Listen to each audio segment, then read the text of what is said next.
With Season 2 recently coming to a close, and since LEGO itself is obviously never going to make sets based off of the show, today I've decided to take matters into my own hands and make 3 custom sets based off of...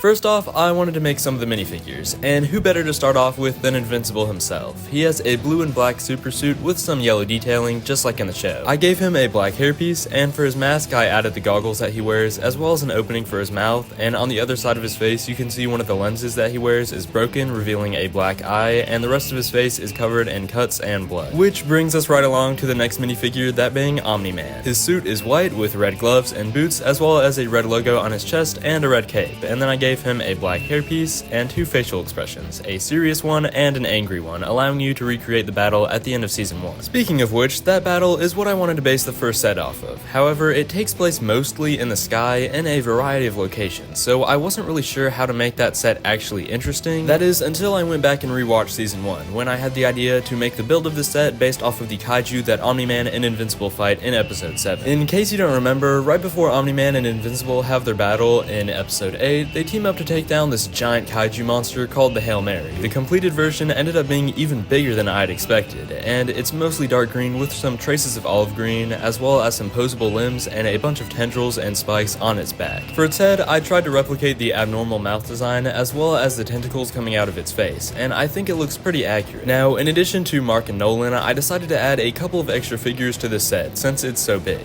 The first is Adam Eve, who temporarily appears in Episode 7 while Mark and Nolan are fighting the Hail Mary. She has an orange ponytail and a cocky facial expression, and her supersuit is dark pink with light pink boots, gloves, and cape, and I also gave her a sword and shield that she created with her powers. Then for her alternate expression, she has a worried face. Lastly, we have Alan the Alien, who is kind of out of place here, but I wanted to include him in one of the sets, so we can just pretend that he's flying in space right above this battle. He uses a chest plate piece in order to show how tall and buff he is, and his one big eye is printed on an orange headpiece. Alright, now that we've seen all the figures, here's a look at the set altogether and the box art that I designed, with the Invincible logo on it, as well as Mark flying on the right corner. For this next set, I wanted to do something with the Mauler twins, since they've been a recurring antagonistic force throughout the series. My first idea was to make a set of the first scene of the show where the Guardians of the Globe fight the Mauler twins at the White House. But I decided against this because, for some reason, the Guardians of the Globe aren't really in the rest of the show. The idea that I ended up going with was making the Mauler twins lab, and this actually worked out even better than I thought because it allowed me to include several figures that I otherwise wouldn't have. Speaking of the figures, let's get started with the twins themselves, who have identical outfits, which are black and white with a big M symbol on them, and then to differentiate the figures, I gave one of them a serious face and a smaller gun, and the other one a grinning face with a large gun. Real quick, here's what they look like together, ready to face off against the next figure, Robot. Robot has green eyes and a face printed onto a helmet piece, as well as a slim figure and detailing in light and dark orange, including screws, feet, and a printed on chest plate. Now, the entire reason for Robot to be in the lab in the first place was to put his consciousness into a human body, which is what this next figure is. He has the open mouth smile and uses the Obi-Wan hairpiece in orange, as well as dark brown mid-legs and dual molded arms. Finally, the last figure is Immortal. He has a receding hairline hairpiece and a black beard printed onto his angry face. Then his outfit is mostly dark blue and yellow with white accents in certain areas. The build for this set is certainly smaller than the first one, but it is still packed with details and references. First up is the cloning area, where the consciousnesses can be cloned and transferred to other bodies, and you can see here are the 2 beds with a screen in between them, and tubes are going into the Mauler twins' brains. You could also swap out the twins for Robot to recreate the scene where he gets a body, and next to the bed you can even see the tank where Robot kept his slug-like prototype body before he got a better one. By the way, for anyone watching this who hasn't seen the show yet, I know this probably sounds really weird, but trust me, in the show it's actually even weirder. Anyway, to the right of the cloning beds is the incubation chamber where the new bodies are formed, and here you can see Immortal inside of it, and you can even have him pop out to fly and go fight Omni-Man.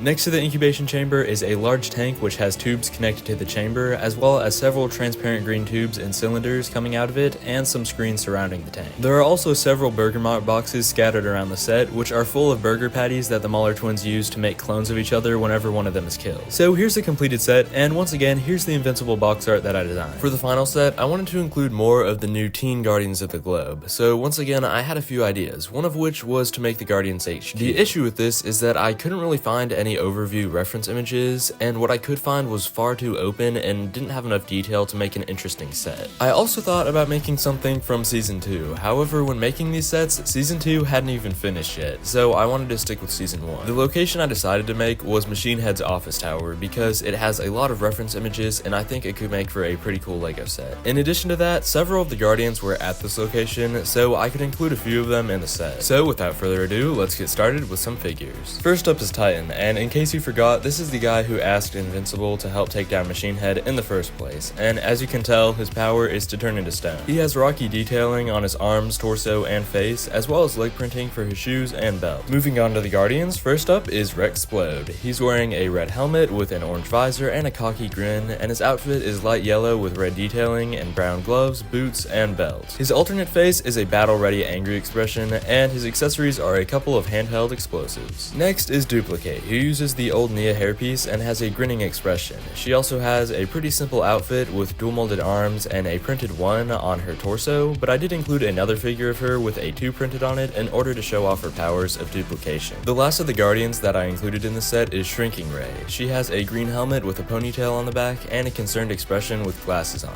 and then the design of her suit is almost a gradient, going from green to dark green with olive and shades of yellow in between. On her torso piece is a dark green R logo, and I also gave her a small green statuette accessory piece, so that way you can show her shrinking powers in action. Moving on to the build, let's start off with the bottom. The ground floor is briefly shown in the show, but we don't really see the inside, so I had the idea to merge 2 locations into one, which I'll explain in just a second. The front area of the ground floor has a red canopy with the address 105 printed on a 1x2 brick, and some signage with details such as a Burger Mart ad and a newspaper with Damien Darkblood on it. Then on the right side is the entrance to a tailor shop with Art Rosenbaum standing in front. The figure of Art is pretty simple. He has white hair, an earnest grin, a rolled up sleeve, a vest, and a belt. By the way, this is what I was talking about just a second ago when I said I was going to merge 2 locations, because since we don't see the bottom of the tower, I decided to put Art's tailor shop here instead. Now inside the shop is where the magic really happens. I made a small station with a sewing machine and some other machinery where he can work on making superhero costumes, and behind that on the wall are some rolls of fabric. I also added 2 mannequins with super suits on, and the first is Mark's homemade suit, and the second is the suit that Art tried to get Mark to wear and eventually became Bulletproof suit, which is a detail that I didn't actually catch till my second viewing.